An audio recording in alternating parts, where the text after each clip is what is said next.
Hey guys, मेरा में नवीन आप देखें नवीन टेक्निकल जोन। तो गाइस आज हम बात करेंगे रेडमी नोट 10 लाइट के बारे में। गाइस आज का हमारा टॉपिक है split screen settings, how to use. Guys मुझे बहुत सारी कमेंट्स आ रही थी इस वीक कि यार हमारे फोन से हम कैसे स्प्लिट स्क्रीन सेटिंग्स को ओपन एंड यूज़ कैसे करें। तो यह टॉपिक के बारे में कुछ बताइए। तो मैं सोचा इस टॉपिक पे एक वीडियो बना देता हूँ। तो गाइस वीडियो को आखिरी देखिए एंड समझिए। एंड अभी तक आपने हमारे चैनल को सब्सक्राइब नहीं किया है तो प्लीज़ सब्सक्राइब के लिए जगह। तो गाइस बिना टाइम वेस्ट करें यह वीडियो स्टार्ट करते।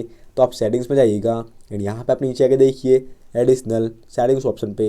एंड यहाँ पे आपको देखिए बटन शॉर्ट क्लॉक में क्लिक कर दीजिएगा। एंड यहाँ पे आपको नीचे में देखिए ओपन स्प्लिट स्क्रीन सेटिंग दी जाती है, तो आप क्लिक करिएगा। तो यहाँ पे आपको देखिए कुछ ऑप्शन दिया आते हैं, long press the home button, long press the menu button, long press the back button and none. तो हमारे फोन में अभी देखिए नन चल रहा है। आपको देखिए जिस भी बटन से देखिए स्प्लिट स्क्रीन सेटिंग्स को ओपन करना है तो यहाँ से देखिए आप ऑप्शन सिलेक्ट करके देखिए स्प्लिट स्क्रीन सेटिंग्स को ओपन एंड यूज़ कर पाते। तो कैसे होता है आज का हमारा टॉपिक। उम्मीद है गाइस आपको वीडियो पसंद होगी। आज के लिए बस इतना ही। Thank you.